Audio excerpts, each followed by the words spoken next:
Siya ay isang kasuklam-suklam na taunang estudyante na lalaki, ngunit isang araw, ang lahat ay nagbabago kapag siya ay nadala sa ibang mundo na may mga cheat skills, na siyang dahilan kung bakit siya ang pinakamalakas na mage na umiral. Si Takichi ay isang above-average na lalaki na nag-aaral sa high school sa modernong Japan, na may IQ ng isang mahinang nilalang at naniniwalang natalo ni Jake Paul si Mike Tyson ng patas. Kahit na siya ay isang total NPC bot, naisip niya na siya ang pangunahing karakter ng kwento dahil lamang sa nagkaroon siya ng isang childhood friend na nagngangalang Rin, na may mga magandang assets. Isang araw, habang naglalakad siya pabalik mula sa paaralan kasama si Rin, bigla niyang napagtanto na may nagpakita na kakaibang magic circle sa ilalim niya. Nagpa siya ang ganap na talunan na ito na itulak si Rin sa bilog, sa pag-aakalang aakayin siya nito pabalik sa kusina, ngunit hinawakan ni Rin ang talunang lalaki na ito habang pareho silang dinadala sa isang alternatibong mundo. Pagdating doon, binuksan ni Takichi ang kanyang mga mata at nakita ang kanyang sarili na nakahiga sa damuhan. Nakita niya si Rin na nakahiga sa di kalayuan, at Jin ay isang bago siya nagtaka kung nasaan sila. Sinusuri nila ang kanilang mga telepono at napansing wala silang anumang signal or internet. Nagtataka sila kung anong uri ng lugar ang walang mobile network sa ngayon, at iniisip ni Takichi na maaaring wala sila sa Earth. Sinabi niya na ang mahiwagang bilog na nakita nila bago dumating dito ay hindi isang uri ng epekto ng CGI, at ang lahat ng ito ay tiyak na totoo. Sinabi ni Rin na hindi ito posible, ngunit pagkatapos ay narinig nila ang boses ng isang higanteng halimaw, na mukhang isang napakalaking itim na kabayo na may napakalaking sungay at mata. Tumalon ang kabayo sa ibabaw nila, ngunit hinawakan ni Takichi si Rin at umiwas ng patagilid para hindi maipit.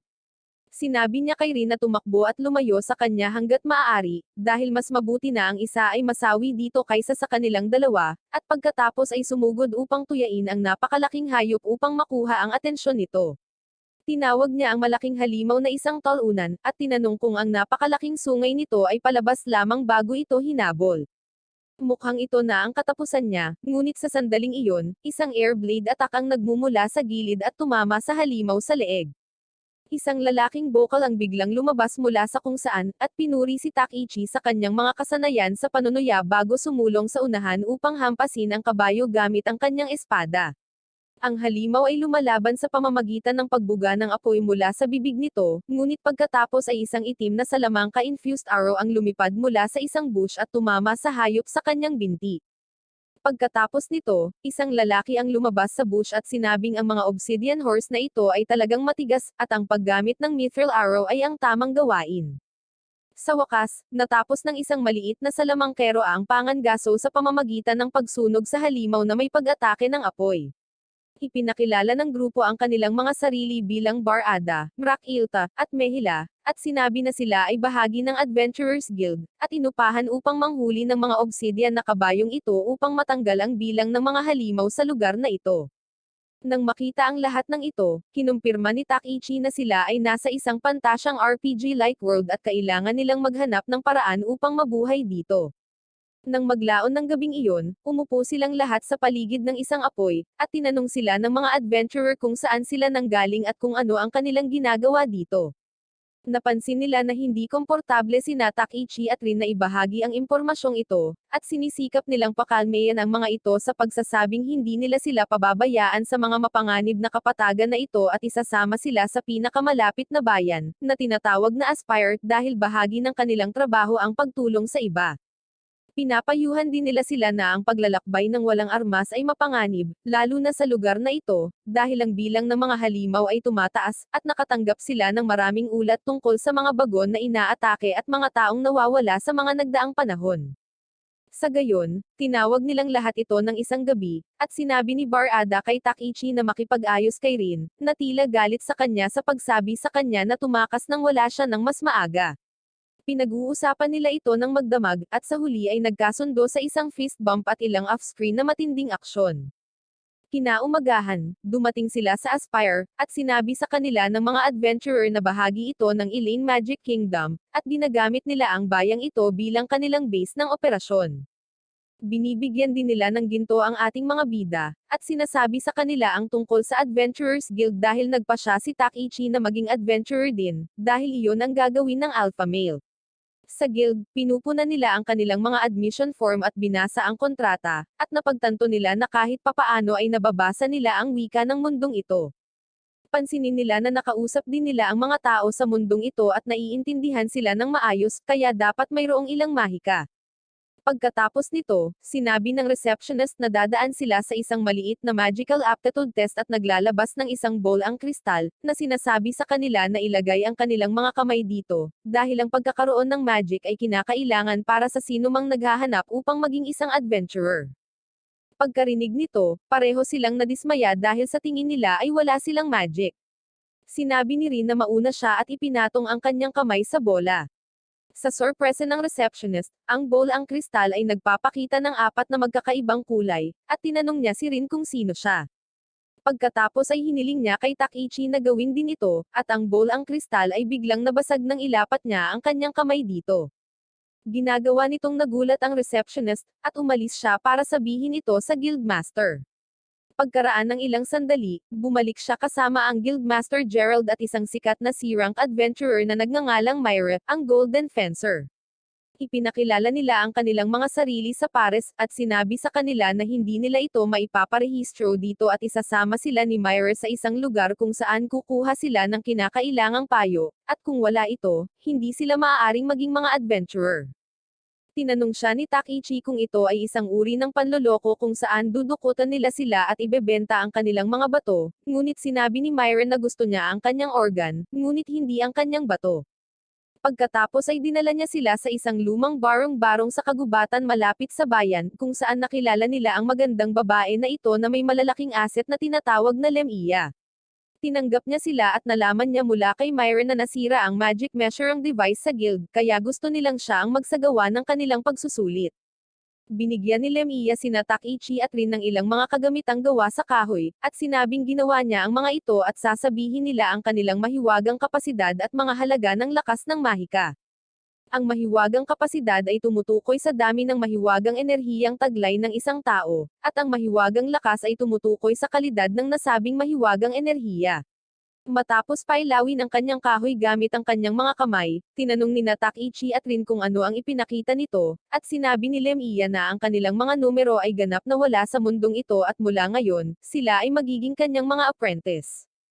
Sa parehong oras, nakikita namin ang isang pares ng mga nakahod na figure na nag-uusap sa isa't isa sa dilim. Ang beta male boy ay nag-uulat sa kanyang alpha male leader at sinabi sa kanya na matagumpay nilang nasa butahe ang summon ng ritual, ngunit dahil masyadong malakas ang caster, na-activate pa rin ang spell. Sigurado silang may mga taong tinawag mula sa ibang mundo, ngunit hindi nila alam kung nasaan sila ngayon. Idinagdag pa niya na nagsagawa sila ng malawakang search spell at malapit na silang matagpuan. Ito ay talagang nagpapasaya sa pinuno, at sinabi niya na siya ay may mataas na pag-asa para sa kanila. Bumalik sa barong-barong, ipinahayag ni Lemia na si Takichi ay may mahiwagang kapasidad na 120,000 at isang mahiwagang lakas na 40,000, habang si Rin ay may mahiwagang kapasidad na 37,000 at isang mahiwagang lakas na 5,000 dahil siya ay isang babae. Idinagdag pa niya na ang mga high-class na kabalyero ng tao, at royal mages ay may posibilidad na magkaroon ng mahiwagang kapasidad na higit sa 10,000 at isang mahiwagang lakas na 2,000. Kaya, pareho sa kanilang mga numero ay nakakabaliw na mataas, at madali silang maituturing na kabilang sa pinakamalakas na nilalang sa mundong ito. Sinabi rin ni Lemia na siya ang pinakamalakas na salamangkero sa kaharian na ito, at maging siya ay may mahiwagang kapasidad na 43,000 at isang mahiwagang lakas na 6,000. Ang kapasidad at lakas ni Myra ay 3,500 at 3,800 ayon sa pagkakabanggit. Pagkatapos ay sinabi niya sa kanila na nagtataglay sila ng hindi kapani-paniwalang kapangyarihan, ngunit kung walang pagsasanay, maaari nilang mapahamak ang kanilang sarili at ang lahat sa paligid nila. Kaya naman gusto niyang maging apprentice niya sila. Bukod pa riyan, kung makakabisado nila ang kanilang mga kapangyarihan, mas mataas sila sa mga S-ranked adventurers at nangungunang royal mages. Pagkatapos ay tumingin siya kay Takichi at sinabi na kung magsasanay siya ng maayos, maaari pa nga siyang makipagdigma sa mga bansa ng mag-isa at maging hari. Kung gagawin niya iyon, maaari niyang makuha ang lahat ng kayamanan, at kababaihan sa mundong ito habang ipinapakita sa kanya ang kanyang napakalaking asset. Napansin ni Rin na tumataas ang raket ni Takichi sa kanyang ibaba at sinubukan siyang bulagin, habang sinabi ni Lemiya kay Myron na sulit na sanayin ang mga taong ito. Kinabukasan, sinisimulan ni Lemiya ang umaga sa pamamagitan ng pagpapakain sa kanila ng napakasarap na almusal at ipinapaliwanag ang mga pangunahing kaalaman sa mahika. Sinabi niya na mayroong dalawang paraan ng paggamit ng mahika, at ang mga iyon ay sa pamamagitan ng paghahagis ng mga mahika at paggamit ng sorcery.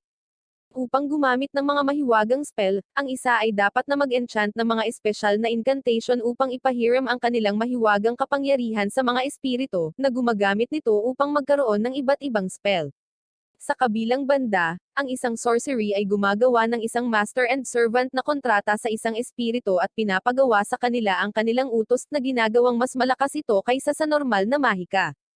Inihayag pa niya na mayroong apat na pangunahing elemento, kabilang ang apoy, tubig, lupa, at hangin. Ang mga salamangkero ay karaniwang nakakagamit lamang ng isang uri ng elemento, ngunit sa ilang mga kaso, may mga espesyal na salamangkero tulad ni Myra, na maaring gumamit ng dalawang elemento, tulad ng apoy at lupa, or ang kanyang sarili, na maaring gumamit ng tatlong elemento, maliban sa lupa. Pagkatapos ay idinagdag niya na si Rin ay isang mas bihirang kaso, na maaaring gumamit ng lahat ng apat na elemento. Sa kabilang banda, hindi nila alam kung anong mga elemento ang maaaring gamitin ni Takichi, ngunit sinabi ni Lemiya na hanggat hindi siya nakakahanap ng isang espiritu upang bumuo ng isang kontrata, tututukan niya ang pagsasanay sa kanyang mga pangunahing kaalaman. Sinabi rin sa kanya ni Lemiya na sa nakaraan, ang mga sorcery ay gumamit ng liwanag, dilim, at time-space magic, at kung makabisi niya ang kanyang kapangyarihan, siya ang magiging pinakamalakas na salamangkero sa mundo. Pagkatapos nito, pumunta silang lahat sa kagubatan, at ipinakita ni Lemiya kay Takichi kung paano ituon ang kanyang mahika sa kanyang mga kamay upang magsagawa ng pisikal na pagpapahusay. Si Takichi ay nagsasanay ng husto upang makabisado ang pamamaraan, at habang ginagawa ito, narinig niya ang boses ng isang babae na nagsasabi sa kanya ng good luck. Nagtataka siya kung saan ito nanggaling, pero parang siya lang ang nakarinig nito. Samantala, si Myra ay nagtuturo kay Rin at nagtuturo sa kanya ng mga pangunahing kaalaman sa pagcast ng spells. Sinabi niya sa kanya na para mag-spell, kailangang magkaroon ng malinaw na imahinasyon. Agad na natutunan ni Rin na gumawa ng isang spell ng apoy, at pagkatapos ay binago pa ito sa asol na apoy sa pamamagitan ng pag-iisip ng nasusunog na gas sa halip na kahoy. Laking sorpresa nito kay Myra dahil iyon ang unang pagkakataon na nakakita siya ng ganoong apoy, at tinawag niyang prodigy si Rin. Mamaya sa hapong iyon, dumating si Rin upang suriin si Takichi, na pakiramdam ay medyo pagod na pagod pagkatapos ng maraming pagsasanay sa kamay. Nang makita siyang ganito, nagpasya siyang pasayahin siya. Kaya, nagpasya si Takichi na bigyan ito ng isa pang pagkakataon at sinubukang ituon ang kanyang mahika sa kanyang kanang kamay.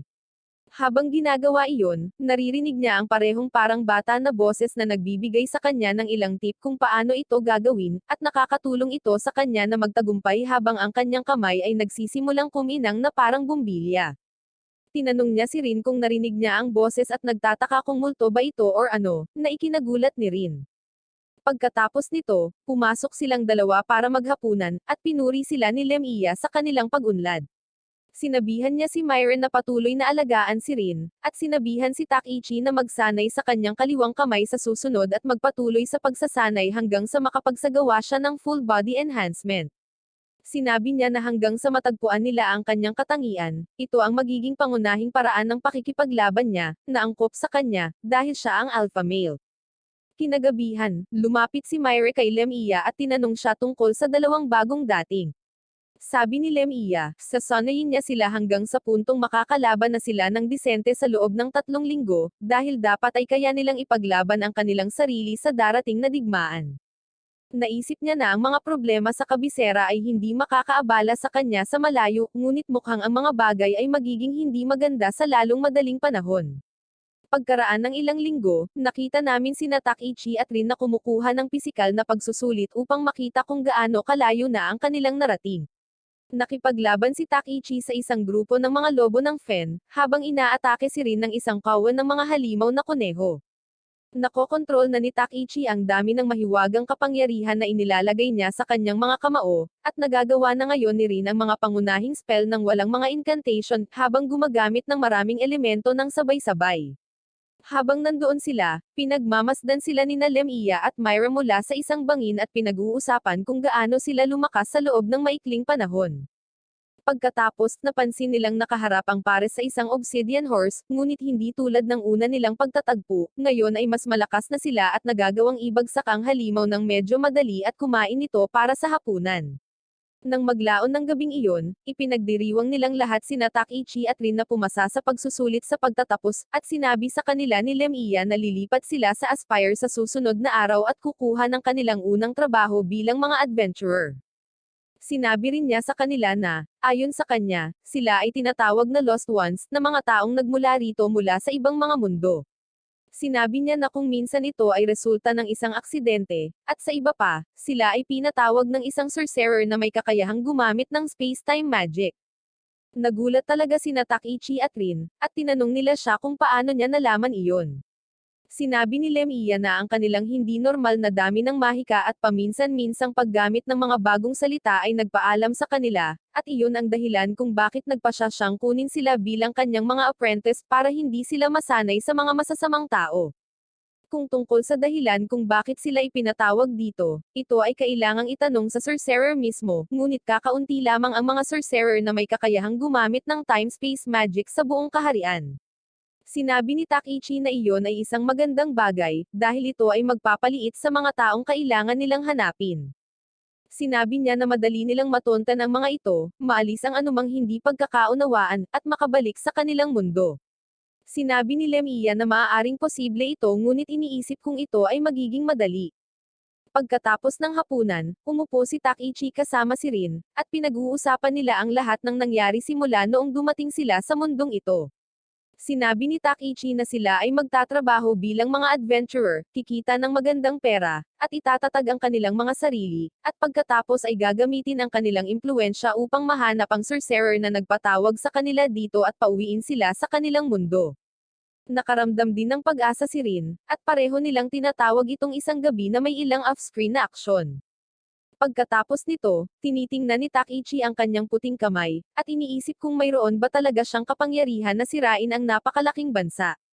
Ngunit pagkatapos narinig niya ang parehong boses mula noon, na nagsasabi sa kanya na malapit na silang magkita at inaabangan niya ito. Tinanong siya ni Takichi kung sino siya at kung ano ang ibig niyang sabihin doon, ngunit hindi siya pinansin ng boses at lumipad na palayo habang tumatawa na parang nakakainis na bata. Makalipas ang ilang linggo, nakita naming nagising si Takichi sa kanyang kama matapos managinip tungkol sa parehong boses. Nalaman namin na lumipat sila sa Aspire, at nagparehistro bilang mga adventurer bago sumali sa isang grupo ng mga adventurer na nagligtas sa kanila sa kanilang unang araw. Simula noon, gumagawa na sila ng mga minor na E-rank na misyon at unti-unting lumalakas sa pamamagitan ng pag-aaral ng mga bagong bagay tungkol sa mundong ito. Ginagamit ni Rin ang karamihan ng kanyang oras sa pag-aaral sa library, at natututo ng lahat ng uri ng bagay tungkol sa mundong ito. Nalaman niya na ang mundong ito ay tinatawag na Ala, at ang kaharian na kanilang kinaroroonan ay bahagi ng kanlurang kontinente. Taglay nito ang pinaka-advanced na magic sa mundo, na may populasyon na 20 milyong tao. Humigit kumulang 80% ang may kakayahang mag-cast ng basic magic sa kahariang ito, at iyon ang dahilan kung bakit ito ay itinuturing na isa sa 3 pinakadakilang bansa sa mundong ito. Nalaman din nila na ang Aspire ay nasa malapit sa silangang hangganan kasama ang Holy Scaly Empire at ang Guardian Empire, at iyon ang dahilan kung bakit ito ay umunlad bilang isang mahalagang bayan para sa pangangalakal ng mga kalakal at impormasyon. Pagkatapos, dumating ang waitress na may dalang almusal at binibigyan sila ng sulat mula sa guild. Matapos basahin ito, nalaman nilang ipinatawag sila sa guild ng guildmaster. Pumunta sila upang tingnan kung ano ang nangyari, at binigyan sila ng receptionist ng isang espesyal na kahilingan sa trabaho upang siyasatin ang isang bar sa mga slum. Nagtataka si Takichi kung ano ang maaari nilang hanapin sa Brokey Bar, at ipinaliwanag ng guildmaster na kamakailan lamang, nakarinig sila ng mga chismis tungkol sa mga ninakaw na kalakal mula sa mga bagon na ipinuslit sa lungsod sa pamamagitan ng mga slum. Sinabi niya sa kanila na dapat silang maghanap ng anumang impormasyon na makakatulong sa kanila para mahuli ang mga salarin, at ang gantimpala para sa misyon ay 7 pilak na may mga bonus. Tinanong ni Takichi kung magiging ayos lang para sa kanila na kumuha ng D-rank na misyon, at sinabi ng Guildmaster na kung mapagtatagumpayan nila ito ay mapopromote sa D-rank. Bukod pa riyan, 2 beses nang nabigo ang quest na ito, at kung mabaigo rin sila sa pangatlong beses, kailangang magbayad ng dagdag na bayad ang guild para sa maling assessment. Tinawag ni Takichi na kuripot ang Guildmaster, ngunit sinabi niyang sigurado siya sa kanilang mga kakayahan dahil mga apprentice sila ni Lemia at pinaalis sila. Sa gayon, pumunta sina Takichi at Rin sa mga slum at nagpas siyang magpahinga hanggang sa gabi kung kailan nagaganap ang tunay na makulimlim na negosyo. Habang naglalakad, bumibili si Rin ng ilang prutas na mehila, ngunit ang presyo ay lumalabas na doble ang halaga kaysa noong nakaraang linggo. Nagtataka siya kung ang inflation ng Pinas ang pumalit sa mundong ito, ngunit sinabi sa kanya ng tindero na ang mga bagon na nagdadala ng mga kalakal ay inaatake kamakailan, at lahat ay nahaharap sa kakulangan ng mga kalakal. Nang gabing iyon, napansin ni Takichi at Rin ang isang cart na hinahatak palabas ng pinto sa likod ng bar, kaya pumasok sila sa loob at humingi ng alis sa bartender. Sinabi ng bartender na hindi siya nagdadala ng mga mahihinang inumin, ngunit sinabihan siya ni Takichi na umupo gamit ang kanyang alpha male hockey.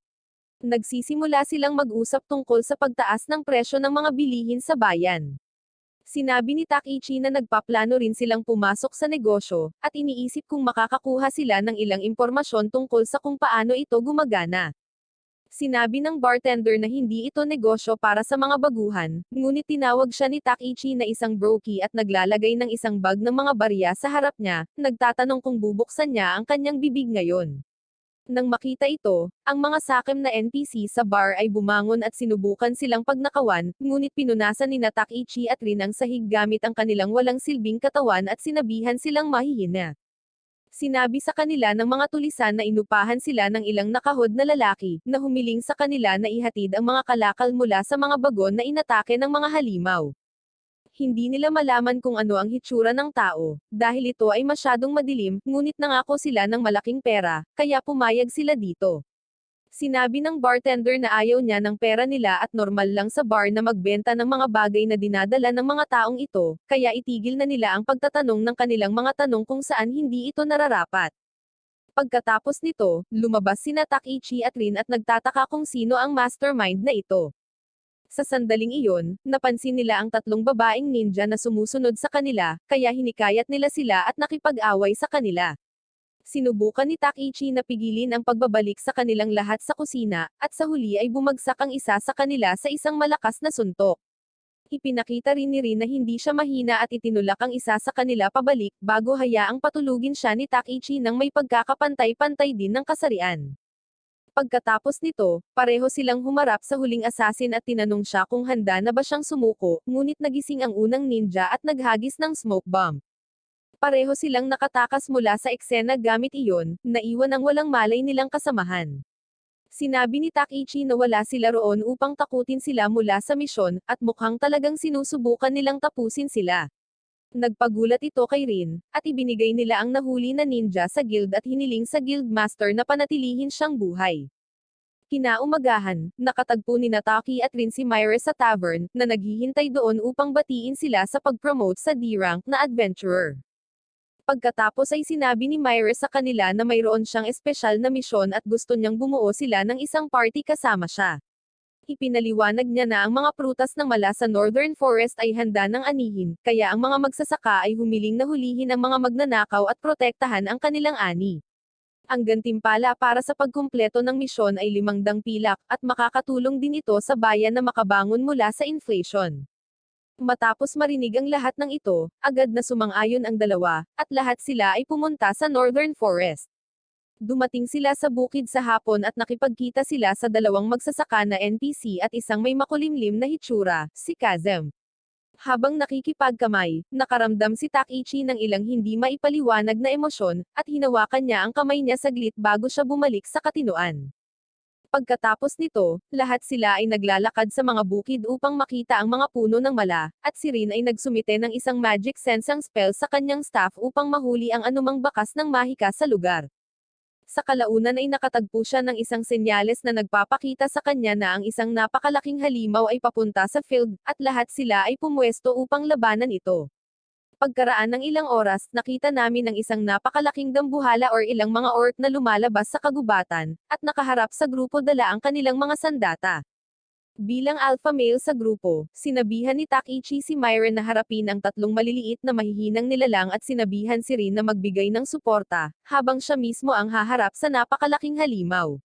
Sa tingin niya, ang paggamit ng level 35 na pagpapahusay ay magiging sapat na mabuti para sa trabaho, at nagtatapos sa isang pag-atake sa dambuhala ng isang malakas na suntok sa mukha nito.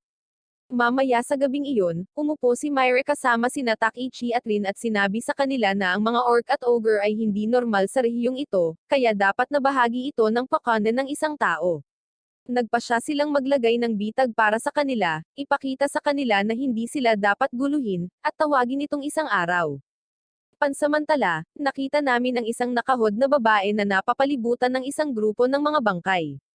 Gumagamit siya ng spell para higupin ang puwersa ng buhay mula sa kanila at sinabing nasa sabik siyang makilala ang mga salamangkero, tinutukoy sina Takichi at Rin, at nawala gamit ang kanyang invisible na balabal. Kinaumagahan, nakita naming binubuksan ni Gerald ang selda ng assassin at tinanong siya kung nagpasya na ba siyang magsalita.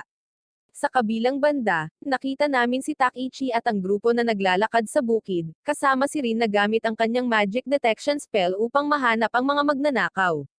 Sa kalaunan ay nakatagpo sila ng isang grupo ng mga yopak, at sinundan sila upang makahanap ng isang baga ng apoy na kamakailan ay naalis. Sinabi ni Rin na nakikita niya ang presensya ng tatlong tao sa mga patlang sa unahan, at sila ay sumugod upang mahuli ang tatlong magnanakaw na walang kabuluhan. Si Takichi, Rin, at Myra ay humakbang at pinasuko sila. Dinala sila ng dalawang NPC sa mga tanod ng bayan at ikulong sila. Samantala, pinasalamatan ni Kazem si Takichi at ang iba pa sa kanilang tulong, at muling hinawakan ni Takichi ang kanyang kamay ng napakatagal. Ang sabi niya ay talagang malambot ang mga ito, hindi tulad ng ibang mga magsasaka, at tinatanong siya kung ano ang kanyang sikreto. Sinabi ni Kazem na siya ay isang tagapangasiwa, kaya hindi niya gaanong ginagamit ang kanyang mga kamay, ngunit idinagdag ni Myra na ang mga orc at ogres ay hindi karaniwan sa rehiyong ito. Kahit papaano, alam naman ni Kazem ang tungkol sa kanila, kahit magsasaka lang siya. Matapos marinig ang lahat ng ito, nagsimulang tumawa si Kazem at ibinunyag na siya ang nag-hire sa mga lalaking iyon para magnakaw ng mga prutas, at siya rin ang kumuha ng salamangkero upang mangakit ng mga halimaw sa mga bukid. Tinanong siya ni Takichi kung bakit niya ginawa iyon, at sinabi niya na ginawa niya ang lahat ng ito upang akitin silang tatlo dito dahil kailangan niya ng lakas ni Takichi upang makamit ang kanyang layunin at gusto niyang subukan ito mismo. Sa sandaling iyon, ang Invisible Robe Lady, si Grammy, ay lumabas sa kanyang invisibility at sinurpresa si Myra mula sa likuran. Sinabi niya kay Kazem na napakabilis niyang ilabas ang kanyang katauhan, at sinabi na siya ang magician at gumaganap bilang bodyguard ni Kazem. Sa pamamagitan nito, nagsimula ang kanilang labanan, at sumugod si Myra upang makipagsagupaan ng mga espada kay Grammy, at tinanong siya kung bakit hindi niya siya inatake noong siya ay hindi nakikita. Sinabi niya na ang pagpaslang ay para sa mga duwag, at hindi niya ito estilo dahil mahilig siya sa pag-aaway ng mga talem at pagtagumpayan ang kanyang mga kalaban gamit ang kanyang sariling lakas. Pareho silang naghampasan sa isa't isa ng maraming beses at nakipagpunyagi sa kapangyarihan, ngunit pagkatapos ay nagpasya si Rin na maging kapaki-pakinabang at nagpaputok ng bowl ang apoy patungo kay Grammy. Dahil dito, tumalon pabalik si Grammy, at sinasalungat niya ang spell gamit ang wind attack. Sinundan ito ni Rin sa pamamagitan ng pagpapatawag ng alikabok na buhawi, at natigilan si Grammy saglit para bumili ng ilang oras para matapos ni Myra ang kanyang pisikal na pagpapahusay. Tinamaan ni Grammy ang spell gamit ang kanyang espada, ngunit pinapanatili ni Rin ang opensa at inatake siya ng water at earth element na pinagsamang spell. Sa kabilang banda, naghahanda si Takichi na labanan si Kazem at tinanong siya kung pinaplano niyang harapin siya ng walang anumang armas. Sinabi ni Kazem na sa halip ay ipapalaban niya ang kanyang Frost Elemental, at ipatawag ang isang nagyayelong halimaw sa tabi niya. Nang makita ang halimaw, naisip ni Takichi na maaari niya itong ma-one-shot gamit ang mas mataas na antas ng pisikal na pagpapahusay, ngunit sa halip na kumonekta dito, siya ay dumaan lamang sa elemental. Ipinaliwanag ni Kazem na ang halimaw ay walang pisikal na anyo at maaari lamang talunin sa pamamagitan ng mahika ng apoy, ngunit sa kasamaang palad para sa kanya, tila hindi siya marunong mag-spell. Sinubukan ni Takichi na atakehin ang halimaw gamit ang kanyang talem, ngunit wala itong nagawa. Umatake ang elemento ng yelo na may ilang salamangka ng yelo, at tumalon si Takichi upang iwasan ang mga spell. Pagkatapos ay inilabas niya ang bola ng enerhiya ng buhay na ginawa ni Grammy kagabi, at ipinakain ito sa halimaw, na nagpapula nito at nagbibigay ito ng napakalaking power boost. Sa pamamagitan nito, ang pulang elemental ay sumulong sa isang nakakabaliw na bilis at napaatras si Takichi ng napakalakas na nagdulot sa kanya ng pagdugo mula sa kanyang bibig. Sinabihan siya ni Kazem na sumama sa kanya ng maganda, tulad ng isang mabuting bata, or kung hindi, huhulihin niya ang mga babae at sasabihin sa kanila ang katotohanan sa likod ng kwento ng mga ibon at bubuyog. Pansamantala, nakikita namin sina Myra at Rin na nagpupumilit laban kay Grammy, na pinabagsak si Myra ng isang malakas na suntok at pinabagsak din si Rin. Dahil sa sobrang na-overwhelm, nagpa siya ang dalawang mage na pataasin ang kanilang power output at sinabing pamilyar na sila sa pagharap sa isang makapangyarihang salamangkero habang inaalala si Lemia. Tinanong ni Grammy kung masyado na ba nilang binabalewala siya, ngunit sinabi ni Myron na babalik lang sila sa pagsunod sa kanilang pangunahing plano. Sa pamamagitan nito, pinahusay niya ang sarili sa level 40 at nagmamadaling salakayin si Grammy.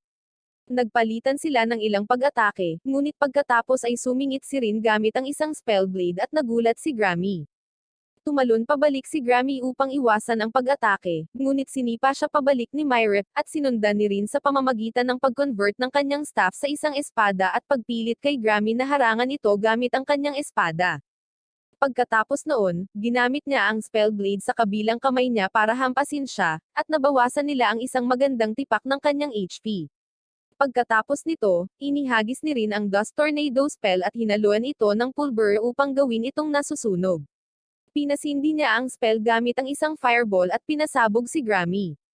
Nagagawa pa rin ni Grammy na harangan ang karamihan sa mga pinsala sa kanyang pisikal na pagpapahusay, ngunit sinamantala ni Myra ang pagkakataong ito upang hampasin siya gamit ang kanyang nagninangas na talem at tinapos ang kanilang laban. Pagkatapos nito, tumayo sila sa harap niya at sinabihan siyang sumuko, ngunit bumangon si Grammy habang dinidilaan ang kanyang dugo na parang isang talunan at sinabing gusto niyang labanan silang muli kapag gumaling ang kanyang mga sugat, at mananalo siya sa susunod.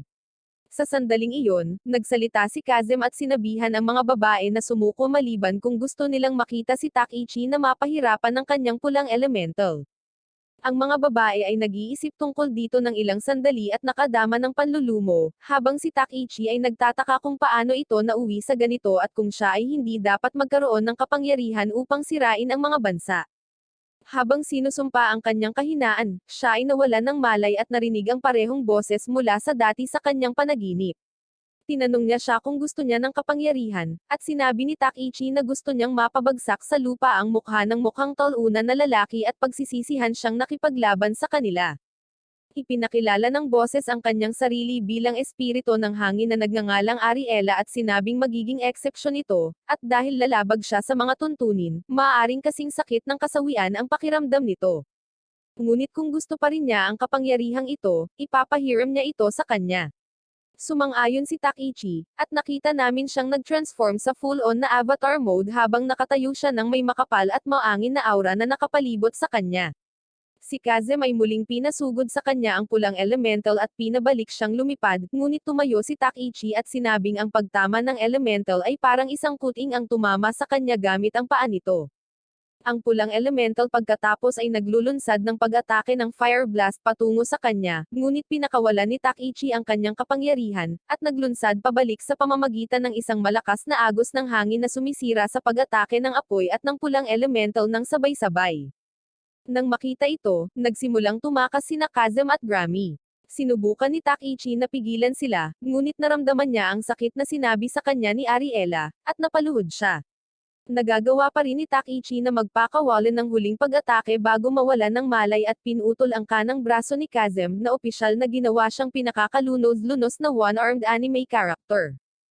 Pagkaraan ng ilang araw, nakita namin si Takichi na nagising sa bahay ni Lemia at nagtataka kung paano siya nakarating doon. Sa sandaling iyon, pumasok si Lemia, at tinanong niya ito. Pagkatapos ay nagsimulang tumunog ang kanyang tiyan, at pareho silang bumaba para kumain. Natapos si Takichi sa pagkain tulad ni Goko, at sinabi sa kanya ni Lemiya na naubos na niya ang lahat ng kanyang mahika sa huling labanan at wala siyang malay sa loob ng isang buong linggo. Ipinaliwanag niya na karaniwang pinupunan ng mga tao ang kanilang mahika sa magdamag, ngunit kung uubusin nila ang lahat ng ito, maaari silang makatulog sa loob ng mas mahabang panahon para makabawi. Sinabi niya sa kanya na dinala siya ni Myra at Rin dito nang hindi siya nagising pagkatapos ng isang araw, at pagkatapos ay tinanong siya ng mga detalye ng nangyari sa Northern Forest. Sinabi ni Takichi sa kanya ang lahat, at sinabi niya na si Kazem ay dapat na gumagamit ng isang Crimson Pact na kasunduan sa Frost Elemental. Ito ay isang ipinagbabawal na ritual, na gumagamit ng puwersa ng buhay ng mga hayop at tao, at ang pagkain ng isa ay maaaring maglabas ng napakalaking magic na lampas sa kakayahan ng gumagamit. Sinabi ni Takichi na sa sandaling iyon, talagang naramdaman niya na siya ay matatalo, ngunit pagkatapos ay narinig niya ang isang boses na nagpakilala sa sarili bilang Ariela at nagbigay sa kanya ng kapangyarihan upang lumaban. Nang marinig ito, talagang nagulat si Lemiya, at ibinigay niya sa amin ang magandang larawan ng kanyang asset. Sinabi niya na ngayon ay alam na niya kung anong uri ng sorcerer ang kayang gawin ni Takichi, at ipinaliwanag niya na siya ay isang summoner. Ang mga summoner ay katulad ng mga shaman, na bumubuo ng isang kasunduan sa mga espiritu at binibigyan ng karapatang magsagawa ng mas malalakas na mahika batay sa kanilang pagsasama. Ngunit ang isang pangunahing pagkakaiba sa pagitan nila at ng mga summoner ay ang kakayahang makinig sa espiritu. Idinagdag pa niya na sa mundong ito, ang mga espiritu ay nasa pinakamataas na pagkakasunod-sunod, mas mataas ang ranggo kaysa sa mga dragon, na nakahihigit sa mga tao. Dahil dito, hindi sila nakikita or naririnig ng mga tao, maliban sa mga summoner, na maaaring mag-utos sa mga espiritu at magpa-spell para sa kanila. At dahil ang mga spell na ito ay direktang ibinubuhos ng mga espiritu, mas malakas ang mga ito kaysa sa mga ginawang gumagamit ng medium tulad ng mga shaman or salamangkero. Matapos malaman kung paano naakit ng kanyang haki ang kanyang espiritu at ginawa siyang summoner, lumabas si Takichi para kumuha ng kape bago makipagkita sa mga babae. Tinanong niya ang waitress kung alam niya kung nasaan sila, ngunit sinabi niya na hindi pa sila bumabalik mula nang umalis kaninang umaga. Nagpa siya si Takichi na hanapin sila mismo at lumabas, ngunit pagkatapos ay nakatagpo siya ng ilang lalaki na pinagtutulungan ng isang magandang babae. Siya ay humakbang pasulong at sinabi sa kanila na iwanan siya, at ginamit ng babae ang pagkakataong ito para palayain ang sarili at hawakan ang braso ni Takichi. Siya ay kumikilos na parang siya ang kanyang sweetheart, at kinukumbinsi siya na sumabay na lang gamit ang kanyang napakalaking asset. Sinubukan ng isa sa mga lalaki na suntukin si Takichi at sinabihan siyang isipin ang sarili niyang negosyo, ngunit umiwas si Takichi at pinatulog ang lalaki gamit ang isang sipa sa kanyang leeg. Nang makita ito, ang isa pang lalaki ay nabigla, hinawakan ng kanyang kaibigan, at bumalik sila sa basement ng kanilang ina.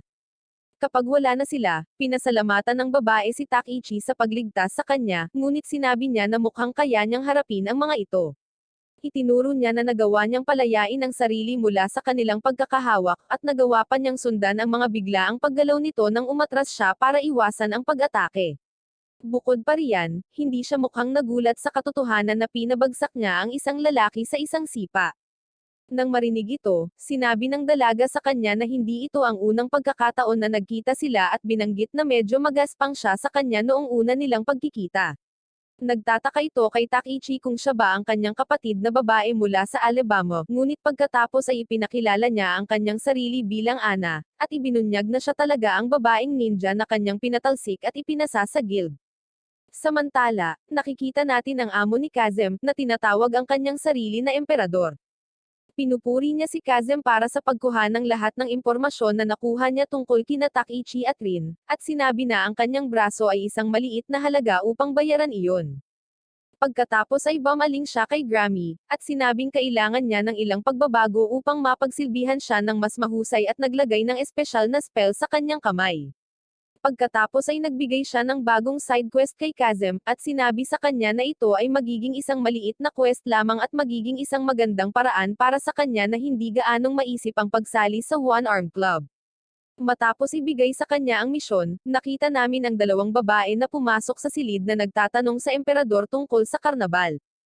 Sinabi niya na oras na upang simulan nila ito at naglagay ng isang dokumento sa isang tumpok sa mesa, na sinasabi na ito ang magiging imbitasyon ni Takichi sa party.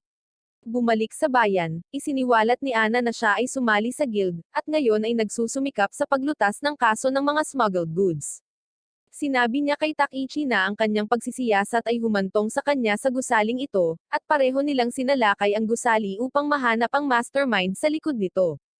Nakatagpo sila ng iba't ibang tulisan, at nilalabanan sila para tuluyang makarating sa kwarto kung saan nakaupo kanina si Kazem at ang kanyang amo. Doon, nakita ni Takichi ang papel na naiwan ng emperador, at ang pagbabasa nito ay talagang nag-aalala sa kanya. Sa kabilang banda, nakikita namin sina Myra at Rin na nag-e-enjoy sa nightlife habang naglalakad sa palengke ng bayan at kumakain ng pagkain.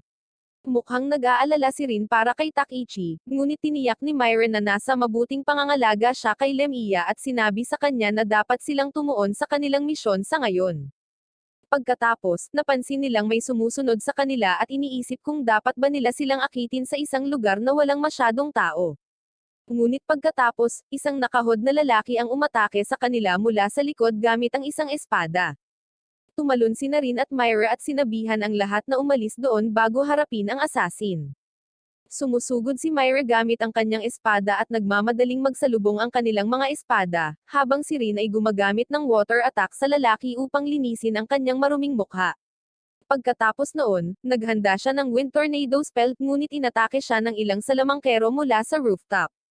Kinansela ni Rin ang kanyang spell at tumalon palapit kay Myra para maglagay ng defensive barrier, at napagtanto nila na ito ay 4 laban sa 2 labanan.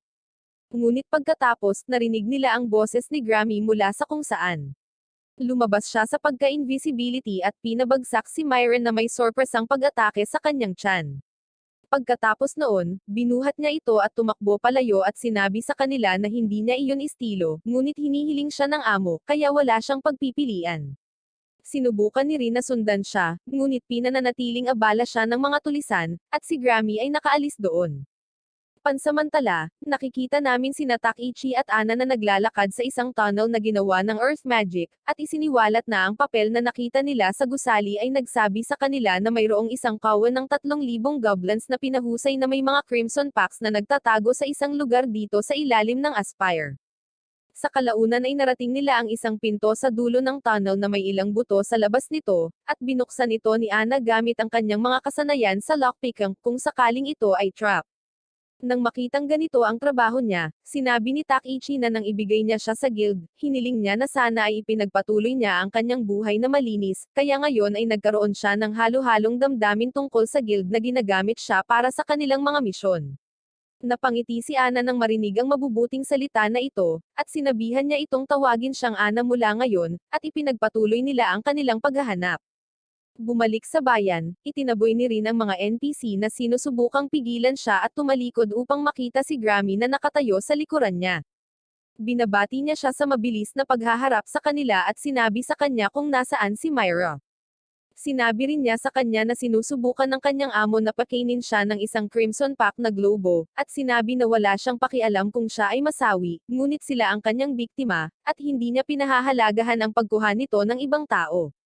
Nang marinig ang lahat ng ito, si Rin ay nagmamadaling pumunta sa gusali kung saan nakakulong si Mira at dinaig ang lahat sa loob para makarating sa silid kung saan siya nakakulong. Ibinagsak niya ang pangunahing spellcaster gamit ang wind spell, at Friday Knees ang iba gamit ang yellow bago sirain ang magic circle gamit ang earth magic at pinalaya si Myra mula sa kanyang mga tanikala. Sa sandaling iyon, pumasok ang emperador sa tabi ni Kazem at binati si Rin sa pagliligtas sa kanyang kaibigan nang hindi napaslang ang sinuman sa proseso. Ipinakilala niya ang kanyang sarili bilang mastermind sa likod ng lahat ng ito, at naghahanda si Rin na labanan siya, ngunit sinabi niya na wala siya roon para dumihan ang kanyang mga kamay at sinabi sa kanya na isang kawan ng 3,000 halimaw ang aatake sa bayan, kaya walang saysay mag-aaway sila dahil masisira ang lahat kapag umatake sila. Nang marinig ito, sinabi ni Rin ang pangalan ni Takichi, at sinabi sa kanya ng emperador na hindi siya darating upang iligtas sila dahil naghanda sila ng ibang yugto para sa kanya. Kaya ngayon, sila na ang baalang protektahan ang bayang ito, at aasahan niyang makita kung paano ito gagawin ng dalawa at lumayo. Sa kanilang paglabas, tinanong ni Kazem ang emperador kung ang pag-atake sa bayan mula sa loob at labas ng sabay ay kinakailangan, at sinabi niya na iyon nga. Tinanong niya si Kazem kung ilang Crimson Pact monster ang inihanda niya sa kabuuan. Sinabi ni Kazem na nakakuha sila ng 500 sa kanila sa ilalim ng lupa at humigit kumulang 200 sa ibabaw ng lupa, at sinabi ng emperador na dapat na sapat ang mga iyon upang masubukan ng buo ang lakas ni Takichi at Rin. Samantala, nakikita natin ang pagligtas ni Takichi kay Ana mula sa isang Earth Golem sa pamamagitan ng pagharang sa suntok nito gamit ang isang kamay. Hinahayaan niya itong bumagsak, at pagkatapos ay tumalon pasulong na may pisikal na pinahusay na suntok upang talunin ang golem minsan at para sa lahat. Pagkatapos noon, bumukas ang isang pinto sa harapan nila, at nakita nila ang dalawang babae na nakatayo sa ibabaw ng isang goblin farm na tila nabighani ng pulang Crimson Pact. Ipinakilala ng mga babae ang kanilang sarili bilang si Mela at Melo, at sinabing sila ang lumikha ng Earth Golem at pakakawalan ang lahat ng mga goblins na ito sa bayan upang makapaglaro sila sa mga taong bayan at makapaghapunan ng mga lalaki at bata. Tinitingnan ni Takichi ang mga masama nilang mukha at tinanong kung hindi ba iyon masamang ideya para sa kanila dahil mga bata rin sila, ngunit sinabi ng mga babae na kokontrolan nila ang mga goblins gamit ang orb na ito at pakakawalan sila pabalik sa bayan. Si Myra at Rin ay pumunta sa guild at sinabi kay Gerald ang tungkol sa emperador, at ang kanyang planong pag-atake sa bayan gamit ang 3,000 halimaw. Tinawag ni Gerald ang lahat ng adventurer sa Aspire at humingi din ng tulong sa Town Watch, at naghahanda sila para simulan ang defensive war na may 100 adventurer lang na nasa kanilang arsenal. Mukhang masama ang mga bagay para sa kanila, ngunit pagkatapos ay sumali si Lemia sa away at hinikayat silang lumaban. Samantala, sina Takichi at Ana ay nakikipaglaban sa mga pulang goblins at sinubukang pigilan ang mga ito sa pag-akyat sa lupa. Gumagamit si Takichi ng pisikal na pagpapahusay para durugan silang lahat, ngunit natatakot siyang sirain ang kuweba at bumalik sa normal na labanan habang nakikipaglaban sa napakaraming goblins. Hindi nagtagal ay narinig niya ang boses ng mga babae at napansin niyang walang silbi ang bowl ang kristal na mayroon sila, at inaatake na rin sila ng mga goblins. Ginagawa niya ang kanyang paraan sa pamamagitan ng mga halimaw at iniligtas ang mga ito, na humihingi ng paumanhin sa kanilang mga aksyon. Pagkatapos ay sinabihan niya si Ana na bantayan sila, at pumunta sa isang buong halimaw na pangangaso upang tapusin ang lahat ng 500 sa kanila sa ilalim ng lupa. Bumalik sa guild, tinatasan ni Lemia at ng iba pa ang kanilang sitwasyon, at sinabi ni Lemia na gagamitin niya ang isa sa kanyang mga tactical na klase na malalaking area spell para mabawasan ang bilang ng mga halimaw, dahil wala nang ibang paraan para labanan nila ang napakarami sa kanila ng sabay-sabay. Ngunit ang paggamit ng ganoong spell ng maaga ay mag-iiwan sa kanyang mana reserves, at hindi na siya makakagawa ng anumang malalaking pag-atake. Nang marinig ang lahat ng ito, sinabihan siya ni Rin na iwanan ang area of effect spell sa kanya, at ipinaliwanag niya na maaaring makapagbigay siya ng spell na katulad ng isang sumasabog na bulkan. Sinusubukan niyang ipaliwanag ang agham sa likod ng paggamit ng enerhiya ng singaw upang lumikha ng bomba, ngunit lumilipad ito sa kanilang mga ulo, tulad ng mga aralin sa matematika na lumilipad sa akin. Ngunit sinabi ni Lemia na nagtitiwala siya sa kanya at hinahayaan siyang gawin ito. Kinaumagahan, habang papalapit ang mga halimaw sa kanilang mga pader, sinimulan ni Rin ang kanyang spell at nagsimula sa pamamagitan ng paggawa ng napakalaking butas sa lupa gamit ang earth magic. Pinabagsak niya ang karamihan sa mga halimaw, at pinunan ng tubig ang basin bago lumikha ng isang higanteng bola ng tinunaw na metal sa ibabaw ng mga ito at inihagis ito sa loob. Mabilis na lumalamig ang metal at lumilikha ng selyo sa ibabaw ng butas bago pumutok ng malakas mula sa lahat ng singaw na nabubuo sa ilalim. Ang malaking pagsabog ay nagpagulat sa lahat, at pinangunahan ni Lemia ang counter-attack kasama si Gerald na nagmamarcha sa mga adventurer patungo sa mga puwersa ng kaaway. Samantala, pinagmamasdan sila ng emperador mula sa isang bangin, at sinabi ng emperador na sulit ang panunood sa pagkilos ni Lemia ng mag-isa, ngunit ang makitang si Rin ay nagsiwalat ng gayong mapanirang spell ay isang kasiyahan sa itaas. Pagkatapos ay sinabi niya na malapit na silang harapin ang tunay na panganib, at nakita namin ang isang adventurer na nagulat kay Gerald na 200 halimaw na pinahusay na may Crimson Pact ang sumali sa labanan. Ito ay talagang nag-aalala sa kanya, ngunit pagkatapos ay nakita nila si Takichi na dumating sa kampo kasama si Ana at ang dalawang babae.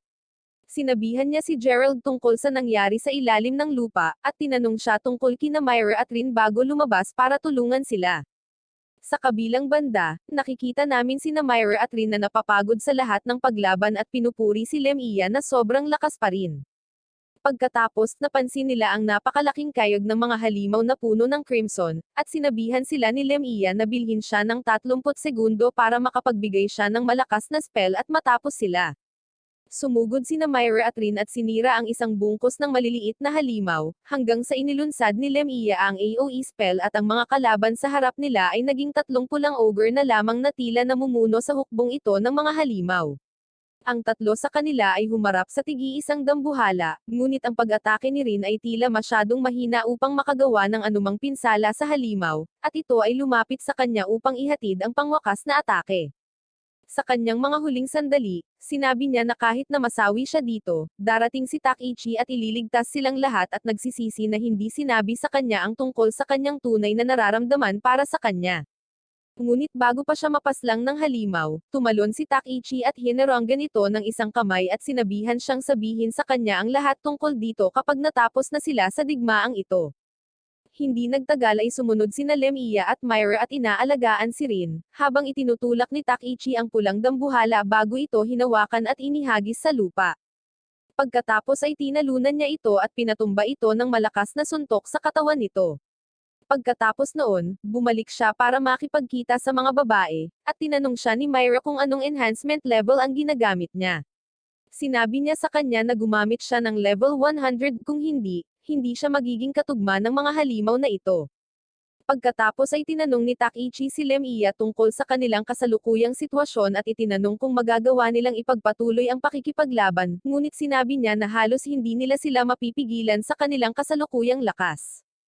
Ipinakilala sila ni Takichi kina Mela at Melo, at sinabihan silang pigilan ang mga halimaw sa pag-atake sa kanya upang labanan niya ang 30 pulang dambuhala, at sana kapag natalo niya sila, ang mga halimaw ay babalik.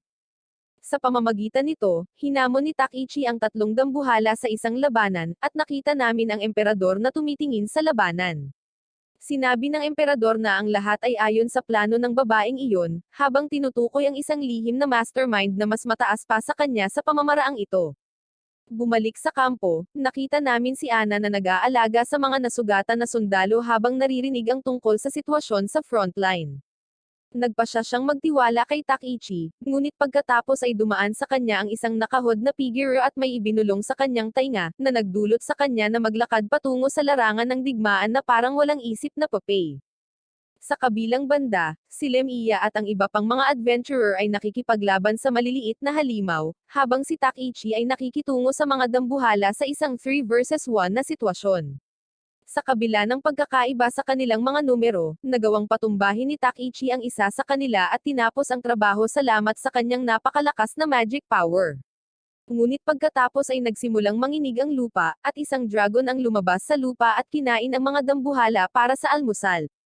Nang makita ang halimaw, nagtataka si Lemia kung bakit narito ito dahil karaniwang hindi naaabala ng mga dragon ang kanilang sarili sa pakikialam sa mga labanan sa pagitan ng mas mababang uri ng halimaw. Ang lahat ay nagtitipon sa paligid ni Takichi, at nalaman namin na ang twin-headed golden dragon ay bahagi din ng misteryosong mastermind na plano na subukan si Takichi. Sinabi ni Takichi kay Lemia at sa iba pa na lumikas sa bayan para sa pinakamasamang sitwasyon, at sinabing lalabanan niya ang dragon ng mag-isa. Sinabi ni Rin na mananatili siya sa kanya, at sinabi ni Myra na bumalik silang buhay, kung hindi, hindi niya sila patatawarin. Sa gayon, lahat sila ay bumalik, at sinabi ni Takichi kay Rin na manatili din sa likod dahil bilang isang babae, siya ay haorang lamang sa kanyang paraan. Bukod pa riyan, kung pipiliin ng dragon na atakihin siya, likas niyang susubukan na ipagtanggol siya bilang isang alpha male, at tiyak na iyon ang magiging dahilan sa likod ng kanyang pagkatalo. Sinabi ni Rin na naiintindihan niya at nakatuon siya sa pagtatanggol sa sarili, habang naghahanap ng mga paraan upang suportahan si Takichi sa anumang paraan na magagawa niya mula sa malayo, habang si Takichi ay haharap pasulong upang harapin ang dragon. Sa kanyang pagsulong, tinawag niya si Ariela, ngunit hindi ito tumugon, at iniisip niya kung ang unang pagkakataon ay isang tsamba lamang. Ano man iyon, pinahusay niya ang kanyang sarili sa level 100 at pagkatapos ay tumalon pasulong upang simulan ang laban sa isang malakas na suntok. Hinaharangan ng dragon ang pag-atake gamit ang kamay nito at nagka-counter-attack ng isang bungkus ng mga bowl ang apoy, na sinusundan ng pag-atake ng buntot na letigo. Sinubukan ni Rin na tumulong, ngunit ang kabilang ulo ng dragon ay naglunsad ng bowl ang apoy patungo sa kanya bilang isang babala, at sinabi sa kanya na manatili sa likod tulad ng pag-aaksaya ng kanyang espasyo. Si Takichi ay nawalan ng maraming HP sa tail whip attack at nagtataka kung bakit tinutulungan ng dragon ang mga halimaw na salakayin sila. Sa sandaling iyon, lumapit si Ana sa kanya at sinabing kailangan niyang ayusin ang kanyang mga sugat, ngunit nagtanong si Takichi kung bakit nandito siya sa labanan, at ito ang nagpabalik kay Ana sa kanyang katinoan. Laminggo-linggo siya sa paligid, medyo nalilito, at nagtataka kung paano siya nakarating dito, ngunit ginagamit ng dragon ang pagkakataong ito para ilunsad ang isang bola ng asol na apoy patungo kay Takichi. Sumugod si Rin para iligtas siya, ngunit itinulak ni Ana si Takichi sa gilid at siya mismo ang nataman. Ang pag-atake ay nagpasugat sa kanyang tiyan, at ang kanyang mga huling sandali, nakahiga siya sa mga bisig ni Takichi at humingi ng paumanhin para sa kanyang pagkakamali. Nire-recap niya kung paanong siya lamang ang nakakita sa kanya bilang isang babae at hindi isang kasangkapan, at hiniling sa kanya na maging kaibigan niya kung makaligtas siya dito, ngunit pagkatapos ay huminga siya ng huling sandali at nasawi sa kanyang mga bisig. Nagalit si Takichi nang makita siyang pumanaw, at sinimulan niyang isumpa ang sarili dahil sa hindi pagseryoso sa kanyang kapangyarihan at sapat na pagsasanay. Pagkatapos ay tinawag niya si Ariela at sinabing alam niyang nakikinig ito, at sinabihan siyang ibigay ang kapangyarihan sa kanya. Si Takichi ay nagpakawalan ng isang malakas na sigaw at sinabi sa kanya na ibigay ang kapangyarihan sa kanya ng husto. Tumugon si Ariela sa kanyang tawag at sinabing ito ang uri ng matinding emosyon na hinahanap niya mula sa kanya. Biglang napadpad si Takichi sa isang field kung saan kausap niya si Ariela, at humingi ito ng tawad sa hindi niya maibigay na kapangyarihan sa kanya tulad ng dati. Sinabi niya sa kanya na dapat silang bumuo ng isang formal na kasunduan muna, at para magawa iyon, ang summoner ay dapat tumawag sa espiritu at hingin ang kanilang kapangyarihan. Pangalawa, kailangan nilang tanggapin ng buo ang kapangyarihang iyon. Matapos malaman ang tungkol dito, humingi ng paumanhin si Takichi sa pagsigaw sa kanya, at gumawa sila ng kasunduan. Sa pamamagitan nito, si Takichi ay naging ganap na summoner at bumalik sa kanyang katinoan sa totoong mundo. Gamit ang bagong nakuha na kapangyarihang ito, sinabihan niya si Rin na pangalagaan ang katawan ni Ana at pagkatapos ay lumapit sa dragon habang sinasabi kay Ariela na aayusin nila ito sa isang atake. Nang makita siya, pinuri ng dragon ang kanyang katapangan, at tinanong ni Takichi ang dragon tungkol sa layunin nito at kung ano ang kakailanganin para makaalis ito sa digmaang ito. Sinabi sa kanya ng dragon na kung ipapakita niya dito ang kanyang tunay na kapangyarihan, sasagutin nito ang lahat ng kanyang mga katanungan at aalis sa lugar na ito. Pagkatapos nito, naglulunsad ito ng pinagsamang pag-atake ng hininga ng apoy mula sa magkabilang bibig nito, at sinasalungat ito ni Takichi ng malakas na wind dream attack gamit ang kanyang kamao. Sa una, pareho silang pareho sa kapangyarihan, ngunit hindi nagtagal ay nadaig ni Takichi ang halimaw at inihagis ito sa lupa. Pagkatapos nito, sinabi ng dragon na masaya na makita ang kanyang lakas at ipinahayag na ito ay nagsisilbi sa isang babae, at ang kanyang layunin ay subukan ang kanyang tunay na lakas. Sinabi rin niya sa kanya na mula ngayon, ang babaeng iyon ay magpapatuloy sa paggabay sa kanya, ngunit ito ay kinakailangan para sa bansang ito at sa mundong ito, at pagkatapos ay lumipad sa malayo bago sabihin sa kanya na maging malakas kung nais niyang protektahan ang kanyang mga pinapahalagahan. Sa kabilang banda, nakikita natin ang emperador na nag-uulat sa misteryosong babae kasama ang isa pang nakahod na servant, at sinabi niya sa kanya na si Takichi ay nakipagkasundo sa espiritu ng hangin. Sinabi ng ginang na oras na upang ihanda ang kanyang susunod na patnubay, at pagkatapos ng isang bayan ay darating ang isang bansa. Pagkatapos ng digmaan, dahan-daang nagsimulang muling itayo ang Aspire, ngunit sa kabila ng kanilang tagumpay, dumanas sila ng malaking pagkatalo. Nakita namin si Takichi na naglalagay ng ilang bulaklak sa libingan ni Ana, at sinasabi sa kanya na bantayan siya mula sa langit. Pagkatapos nito, pinuntahan niya si Lemia at ang iba pa at ipinakilala sila kay Ariela sa pamamagitan ng pagtawag sa kanya sa kanyang mini-form. Habang pinag-uusapan ito, napansin nila ang isang karwahe na papasok sa bayan kasama ang isang escort ng mga kabalyero, at sinabi ni Lemia na dala nila ang crest ng royal family. Sa kalaunan ay huminto ang karwahe malapit sa bahay ni Lemia, at lumabas dito ang isang babaeng may purple na buhok na nagngangalang Elena at ipinakilala ang sarili bilang anak ni Marcus Norman, at ibinalita na naroon siya sa ngalan ni King Gilmore. Sinabi niya na naruroon siya upang humingi ng tulong sa kanila, at hiniling na pumunta sila sa royal capital kapag nag-ayos sila sa kanya. Sa kanilang paglalakbay, sinabi ni Lemia kay Elena na ipaliwanag ang kasalukuyang sitwasyon ng bansa, at sinabi niya sa kanila na sa nakalipas na 30 taon, ang bansa ay pinamamahalaan ng dalawang paksayon, ang isa ay sumusuporta sa kasalukuyang hari at ang isa ay sumusuporta sa kanyang nakababatang kapatid na lalaki, si Duke Dorian. Nakuha ni Haring Gilmore ang kanyang kasalukuyang posisyon sa pamamagitan ng diplomasya at sa pamamagitan ng aktibong pakikipag-ugnayan sa ibang mga bansa, habang si Duke Dorian ay mas konserbatibo. Ayon sa isa sa mga patakaran ni Haring Gilmore, ipinadala nila ang ilan sa kanilang mga salamangkero sa ibang mga bansa, at ito ay maaaring makaapekto sa kanilang pangingibabaw sa mapa bilang Magic Kingdom. Sa wakas ay nagpa siya ang oposisyon na humawak ng sandata laban sa kanila, at malapit na ang isang digmaang panghihimagsik. Umaasa sila na sila ay tutulong sa laban na ito. Dahil doon, nakarating sila sa kabisera, at napansin ni Takichi na ang lugar ay halos isang ghost town.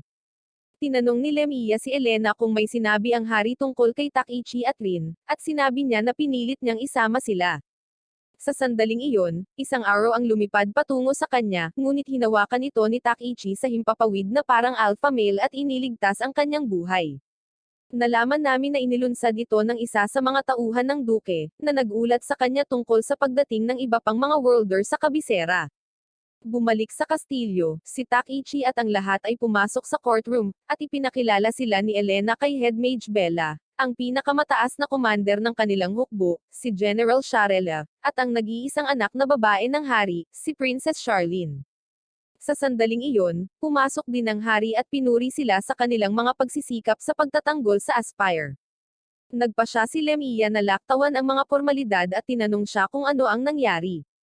Sinabihan ng hari ang lahat na pabayaan silang mag-isa at pagkatapos ay sinabi kay Lemia na hindi siya nagbago. Mukhang matagal na silang magkaibigan, at sinabi sa kanya ni Lemia na bibigyan niya siya ng tulong, ngunit kung papayag lang siya sa kanyang mga kondisyon. Pagkatapos ay sinabi niya na babalik sila sa Aspire sa ngayon, at gusto rin niyang tapat itong sabihin sa kanila kung siya ang nasa likod ng pagpapatawag kay Takichi at Rin sa mundong ito. Nagpa siya ang hari na sabihin ang totoo at sinabing siya nga ang nag-utos na ipatawag sila.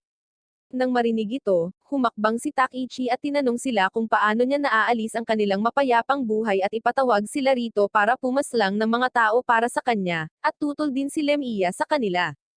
Sinabi ni Gilmore na akuhin niya ang buong responsibilidad, at pagkatapos ay pumunta silang lahat sa kanilang mga silid. Si Lemia at Myra ay pumunta upang makipag-usap sa mga general, at sina Takichi at Rin ay nag-uusap tungkol sa bagong paghahayag na ito. Sa sandaling iyon, kumatok si Elena sa kanilang pintuan at sinabing gusto silang makausap ng prinsesa. Dahil doon, pumasok si Charlene at humingi ng paumanhin sa kanila para sa abala at ipinahayag na siya ang nagpatawag sa kanila sa mundong ito. Ipinaliwanag niya na siya ay nagsagawa ng maraming pananaliksik bago gumawa ng spell, at nabalisa sa pagitan ng pagpapatawag ng isang tao mula sa kanilang mapayapang buhay at pagpapalaban sa kanila, ngunit sa huli, nagpa siya siyang gawin ang inaasahan sa kanya bilang prinsesa ng kaharian. Pagkatapos ay sinabi niya na sa panahon ng pagpapatawag, ang isa sa mga asasin ng duke ay pumuslit at ginawa nitong hindi matatag ang spell. Nais lamang niyang ipatawag si Takichi, na nagtataglay ng nakakabaliw na dami ng mahika, ngunit dahil sa pag-atake ng asasin, nakuha din si Rin, at sa halip na ipatawag sa palasyo, nadala sila sa isang random na field malapit sa Aspire. Sinabi niya na medyo matagal siyang naghanap kung nasaan sila, at humihingi ng paumanhin sa hindi lamang pagsira sa kanilang buhay kundi pati na rin sa pagiging isang walang kakayahan na pag-aaksaya ng espasyo. Matapos marinig ang lahat ng ito at makita ang kanyang pag-iyak, sinabi sa kanya ni Takichi at Rin na itaas ang kanyang ulo at sinabi na patatawarin nila siya sa lahat ng kanyang ginawa at naiintindihan nila ang pagnanais na iligtas ang mga mahalaga sa kanya. Sinabi ni Charlene na kapag ang bansa ay nasa kapayapaan, gagawin niya ang lahat upang matiyak na maibabalik niya sila sa kanilang mga mundo, kahit na ito ay nagkakahalaga ng kanyang kaluluwa. Sinabi ni Takichi na tutulungan nila siya sa digmaang ito para makalabas silang lahat sa gulo na ito. Sa sandaling iyon, pumasok si Lemia at sinabihan si Takichi na lumabas. Pinalaban siya kay Sharelle, na gustong makita kung talagang kasing lakas sila ng inaasahan ng hari, at pinatunayan ni Takichi ang kanyang pangingibabaw sa pamamagitan ng pagpigil sa lahat ng kanyang pag-atake at pagbali sa kanyang espada gamit ang pinahusay na talem. Pagkatapos nito, nagsimula silang maglaban ng hand-to-hand, at nagawang patumbahin ni Takichi si Sharelle at pumaibabaw sa kanya. Dahil dito ay talagang nasasabik si Sharelle, at tinanong niya siya kung papayag din ba siyang patumbahin siya at hihilingin sa kanya ang espesyal na bagay sa loob ng kanyang katawan, na nagpabalisa kay Takichi na hindi makapaniwala. Kinagabihan, tumingin si Takichi sa langit kasama si Ariela at kinausap siya tungkol sa takot na gumamit ng labis na lakas laban sa mga kaaway ng tao, ngunit kung nangangahulugan ito ng pagprotekta kay Rin, handa siyang gawin ito. Pagkatapos nito, bumalik siya sa loob upang suriin si Rin at hindi sinasadyang pumasok sa kanyang pagbibihis. Sa kabilang banda, nakita namin si Charlene na nagdadasal sa Holy Temple habang ang emperador ay lumalapit sa kanya, at nalaman namin na siya ay tinatawag na Cardinal Loader, at hindi alam ni Charlene na siya ang nasa likod ng pag-atake sa Aspire. Kinaumagahan, nakita namin si Takichi na naglalakad sa paligid ng kastilyo na hinahanap si Rin.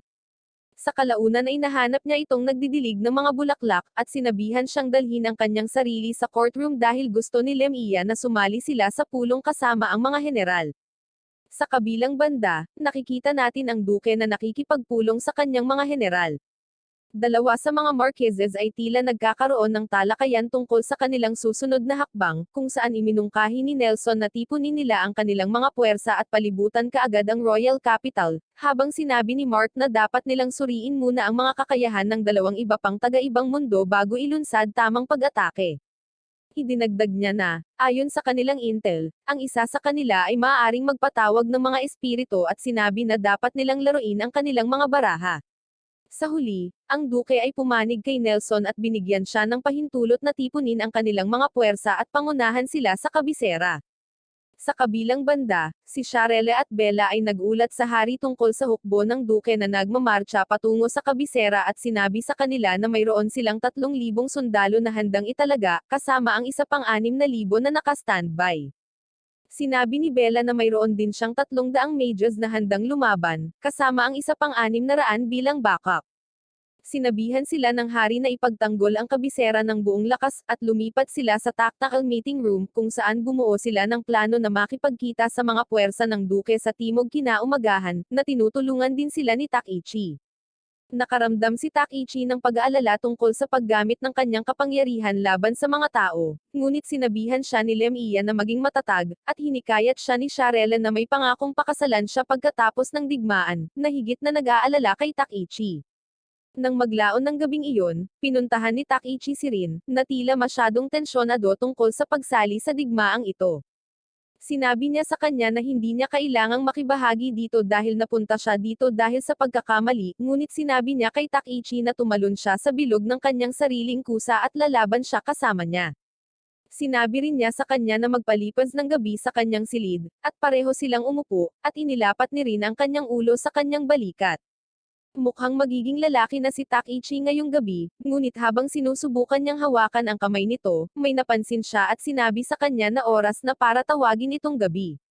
Samantala, nakita namin sina Myra at Lemia na nag-uusap tungkol kay Rin habang umiinom ng tsaa, at nagpa siya si Myra na tingnan siya, ngunit may napansin si Lemia habang nakatingin sa labas ng bintana at sinabing baka naging paranoid din siya. Pagkaraan ng ilang oras, nakita namin ang isang nakahod na assassin na nakatayo sa labas ng bintana sa isang puno, at lumabas na ang duke ay nagpadala sa kanya upang tapusin sina Takichi at Rin sa gabi upang gumawa ng pangalan para sa kanyang sarili. Sa kasamaang palad para sa assassin, napansin na siya ni Takichi kanina at naglagay ng ilang unan sa kanilang kama na natatakpan ng kumot. Hinatake ng assassin ang mga unan, at nahuli siya ni Takichi at ng iba pa sa kwarto. Nagsimulang magkwento si Takichi tungkol sa kung paano niya siya napansin kanina, ngunit walang pakialam ang assassin sa kanya at ginamit ang pagkakataong ito para salakayin si Rin. Nang makita ito, agad na inactivate ni Takichi ang kanyang pisikal na pagpapahusay, at sinimulan niya itong pahirapan ng napakalakas na sinasabing hindi niya hahayaang saktan ng sinuman ang mga taong sinumpaan niyang paprotektahan. Matapos siyang pahirapan ng ilang oras, pinigilan ni Lemiya si Takichi, na sinasabing sapat na ito, ngunit ang asasin ay lumabas mula sa ilalim niya at nagpas siyang tapusin ang kanyang sarili sa pamamagitan ng marubdob na pagbagsak sa lupa. Kinaumagahan, humarap ang hukbo ni Gilmore sa puwersa ni Nelson, na binubuo ng 1,000 sundalo. Sinimulan ni Takichi ang digmaan sa pamamagitan ng pagpapadala ng babala sa kanilang daan gamit ang wind spell, at pagpapasabog sa lupa sa harap lamang ng mga puwersa ng kaaway. Umaasa sila na ito ay mapapatigil sila ng ilang sandali, ngunit sa kanilang pagtataka, si Nelson at ang kanyang mga tauhan ay nagtaas ng kanilang mga kamay, at naghagis ng isang bungkos ng mga bowl ang apoy at mga bala ng tubig gamit ang mga mahiwagang rings at hinampez ang kanilang hukbo.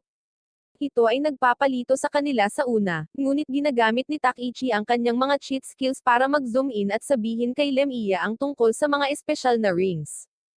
Sinabi niya na ang mga iyon ay mga mahiwagang bato, at naguguluhan kung saan nila nakuha ang kapital upang ihanda ang 1,000 sa mga ito para sa lahat ng kanilang mga tauhan. Pagkatapos ay idinagdag niya na ang mga ring na ito ay maaaring gumamit ng lakas ng buhay ng caster kung maubusan sila ng mahika at magpapatuloy sa paghahagis, at maaari itong maging mapanganib kung ang isang taong walang wastong pag-unawa sa mga mahiwagang bagay ay gumagamit nito. Gaya ng inaasahan, patuloy na ginagamit ng hukbo ni Nelson ang mga magic ring at mabilis na naubos ang kanilang sarili. Ang makita silang nakikipagpunyagi ng ganito ay nagpapasaya sa hukbo ni Gilmore, at sinasabi nila na maaaring hindi na nila kailangan pang lumaban, kailangan lang nilang dumpense sa loob ng mahabang panahon, at ang mga kalaban ay magpapabagsak sa kanilang sarili. Dahil dito, hindi komportable sina Takichi at Rin, at tumingin sila kay Lemiya para sa isang sagot. Sinabi ni Sharelle na kahit na nasa kabilang panig sila, bahagi sila ng kanilang kaharian, at hindi rin gugustuhin ni Gilmore ang mga hindi kinakailangang casualty. Sinabi ni Lemiya na maaaring may plano siya, humingi ng tulong kay Rin.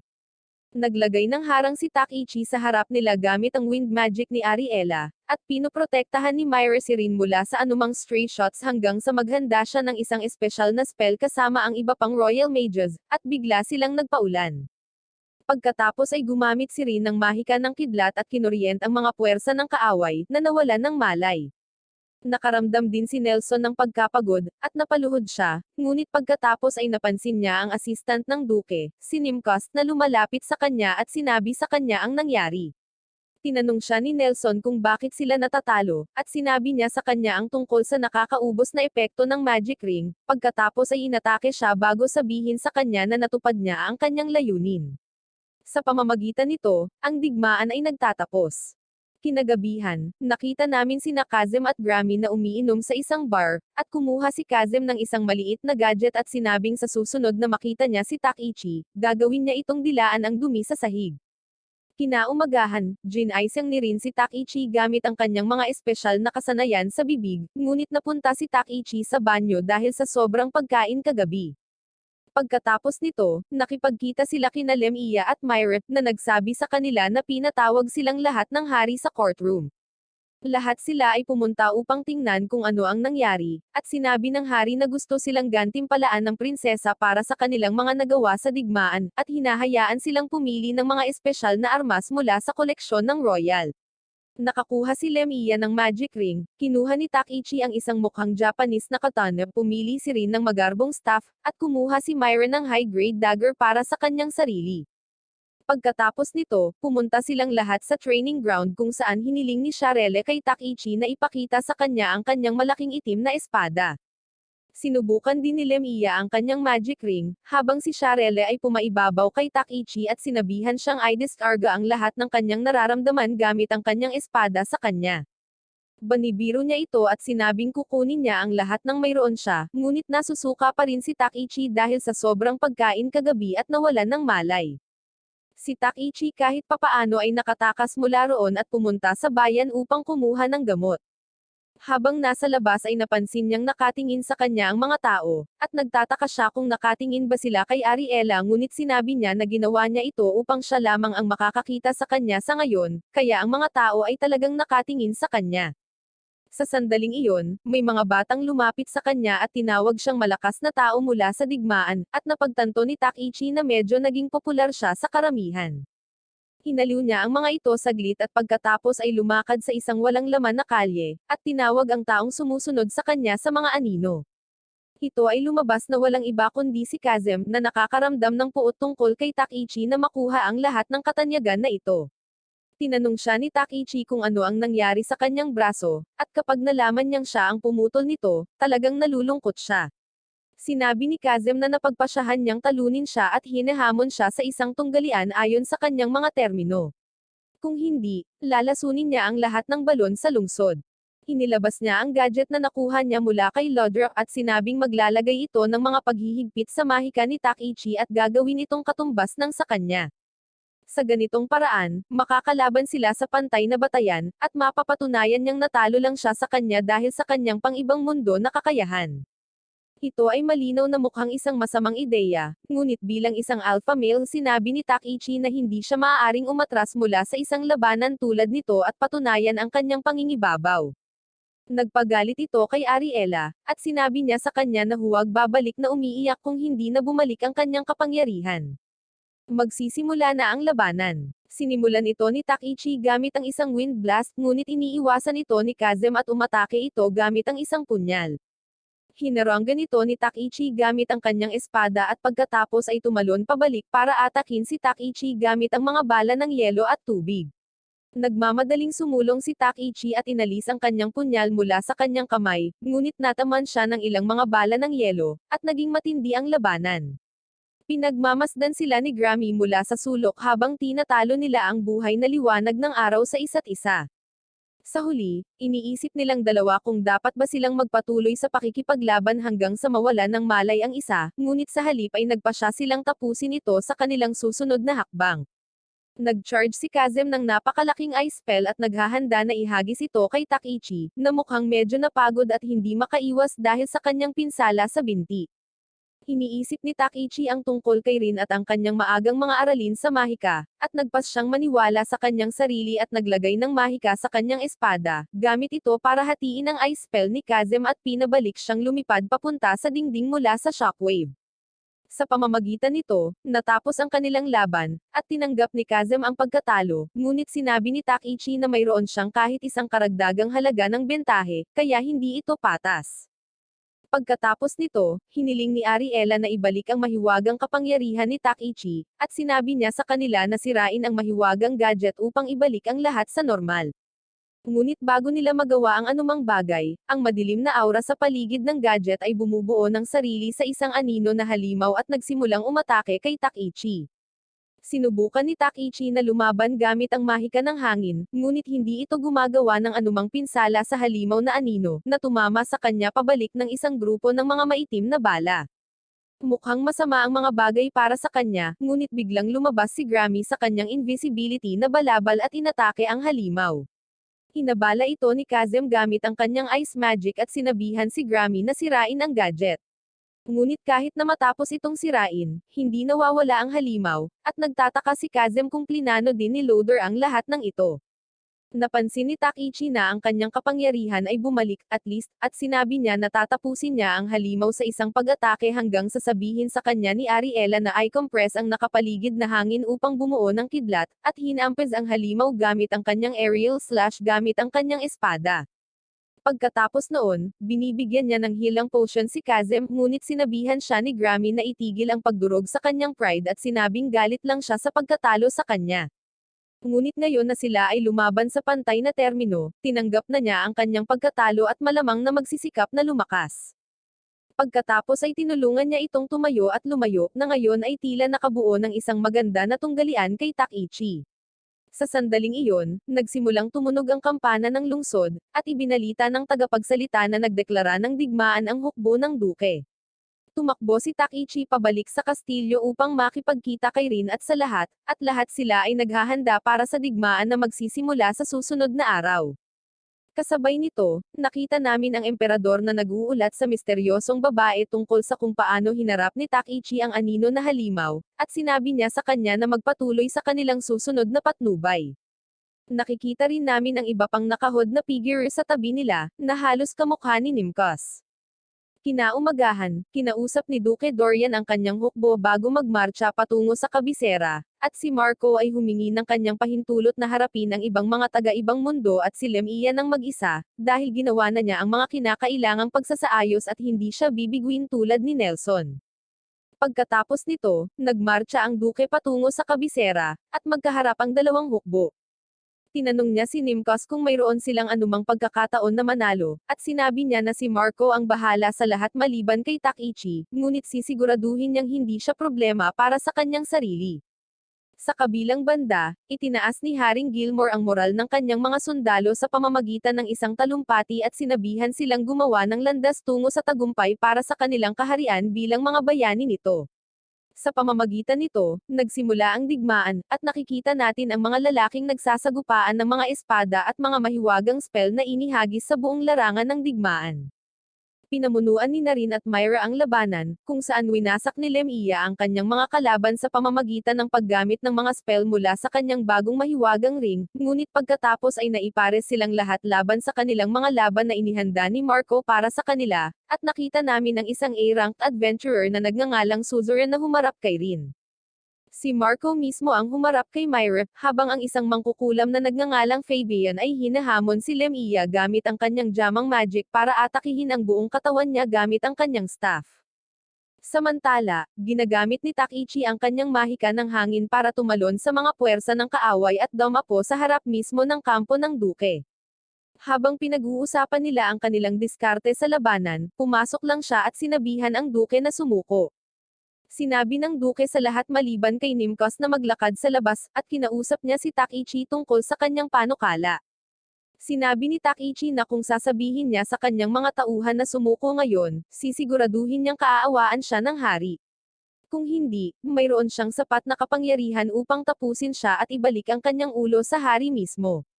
Nang marinig ito, tinanong siya ng Duque kung bakit hindi siya naging hari, at sinabi ni Takichi na magiging sobrang abala ito, at ayaw niyang mapot ng libu-libong tao sa pamamagitan ng pagiging isang diktador na gagawin niya ang anumang bagay na gusto niya. Ang pagdinig nito ay nagpapatawa sa Duque, at sinabi niya na ang paglaki sa isang mapayapang mundo ay talagang makakapagpabago ng pananaw ng isang tao. Ngunit pagkatapos ay sinabi niya kay Takichi na ito ay isang bagay ng pride, at kung minsan ang mga taong may kapangyarihan ay dapat sumama sa kanilang mga desisyon, kahit na magresulta ito sa kanilang pagkasawi.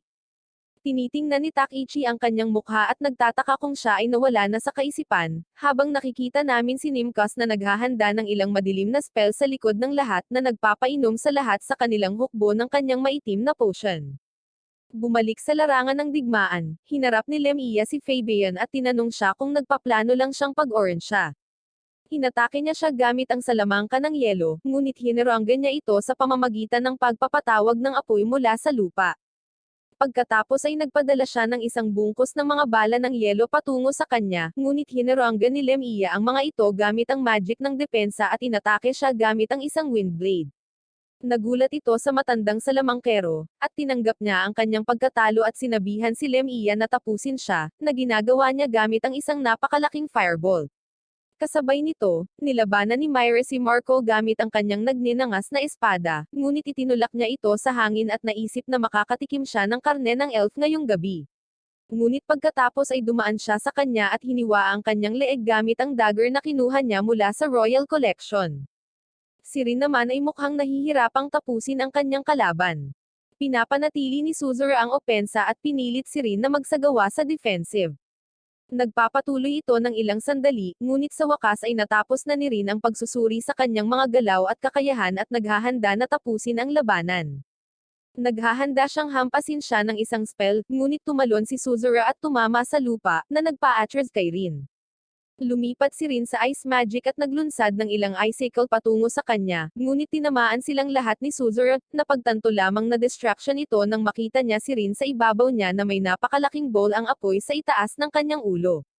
Inilunsad ito ni Rin at ibinaba ang malaking bahagi ng HP ni Suzerain, ngunit pagkatapos ay napansin nilang kakaiba ang pagkilos ng mga natapos na sundalo sa kanilang paligid habang pinapalibutan sila na parang mga zombie. Sinabi ni Rin kay Suzerain na sumama sa kanya kung gusto niyang mabuhay, at nagsama sila. Samantala, patuloy na nakikipag-usap si Takichi sa Duke tungkol sa pagsuko, ngunit pagkatapos ay napansin ni Ariela ang masamang spell ni Nimcus, at sinabi niya kay Takichi ang tungkol dito. Nang marinig ito, nagsimulang tumawa si Nimcus at sinabi na ang kanyang espiritu ay malinaw na napagtanto ito, at ipapakita ang kanyang tunay na kulay bilang ang taong nagpasiklab ng paghihimagsik na ito at ginawa ang duke laban sa kanyang sariling kapatid. Sinabi niya na inihanda niya ang larangang ito sa pamamagitan ng isang spell na tinatawag na Darkness Curse noon pa man, na nagpapagulong-gulong ang lahat ng nasa kanyang kontrol at naging isang slaying machine.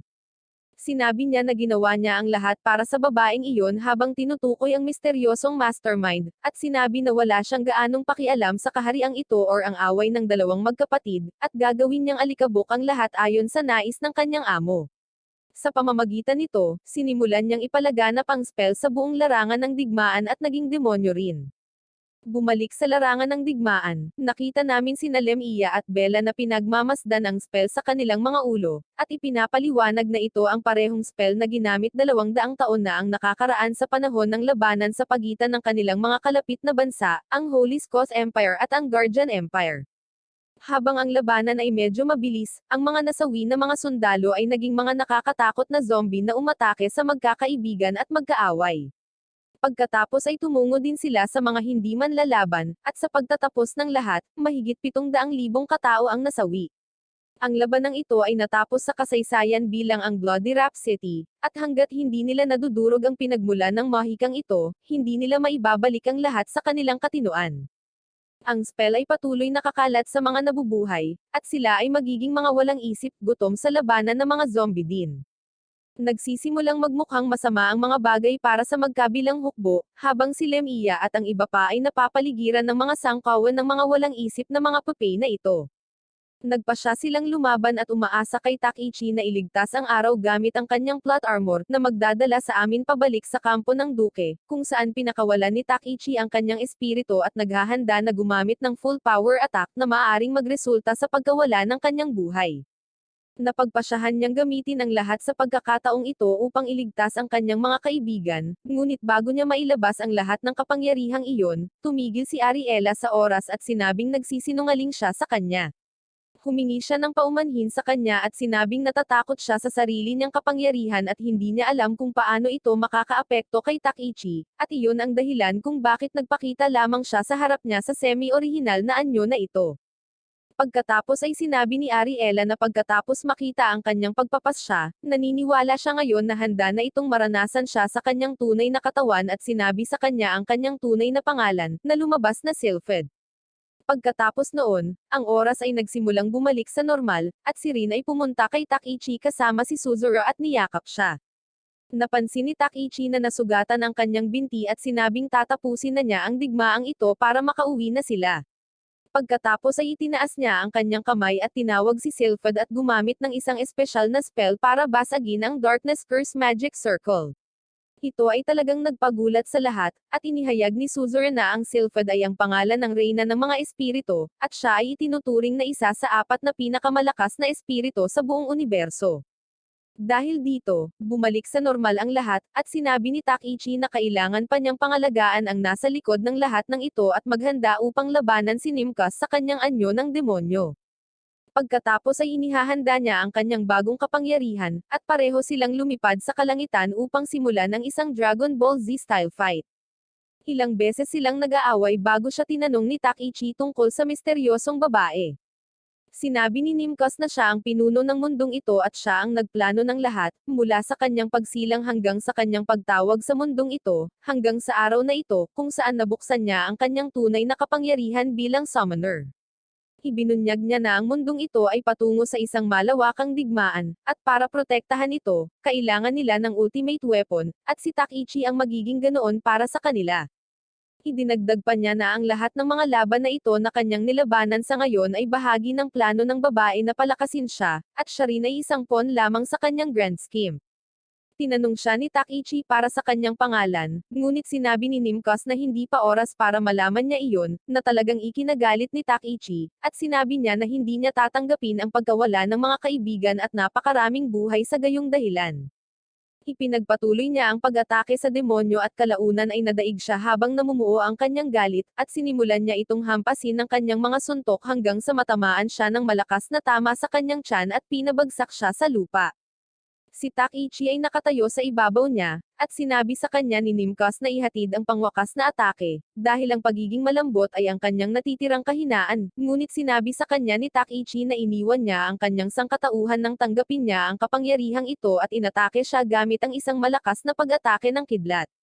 Dahil dito, natapos ang digmaan, at nakita namin si Takichi na nagising sa kastilyo kasama si Narin, Lemiya, at Myra sa kanyang tabi. Sinabihan nila siya sa lahat mula nang matalo niya si Nimcos, at pumasok din sina Elena at Charlene para itanong kung okay lang siya. Tila, naubusan siya ng mahika at maraming araw na natutulog, ngunit ngayon ay itinuturing siyang bayani ng kahariang ito. Ibinigay sa kanila ng hari ang titulo ng tagapayo sa Royal Army, at pinapasok sila sa kanilang hanay bilang mga espesyal na puwersa na sinadya na ipatawag kapag ang kaharian ay nasa problema. Ikinulong din ni King Gilmore ang kanyang kapatid para sa pagkilos ng paghihimagsik, at ang kapayapaan ay bumalik sa kaharian pansamantala. Nakita namin si Takichi na nag-iisip tungkol sa kung paano siya maaaring maging isang halimaw din dahil sa kapangyarihang ito, ngunit tiniyak ni Lemiya sa kanya na gaano man kalaki ang kapangyarihang makuha niya, mananatili siyang tao kung nasa tamang lugar ang kanyang puso. Pinasayan niya siya, at nagpasya silang lahat na bumalik sa Aspire upang ipagpatuloy ang kanilang pagsasanay. Nakita sila nina Charlene at Elena, at nangako si Charlene na gagawa sila ng paraan para maibalik sila sa kanilang mundo, at sinabi sa kanya ni Takichi na maglaan ng oras dahil hindi rin nila iniisip na gumugol ng ilang oras sa kanilang mga bagong kaibigan sa mundong ito. Dahil doon, bumalik na sila sa Aspire, at sinabi ni Takichi na lalakas siya para hindi nahahayaang masaktan muli ang sinuman sa kanyang mga kaibigan, habang nakikita namin ang misteryosong mastermind na babae na nagbabantay sa kanya sa pamamagitan ng kanyang kristal na bola.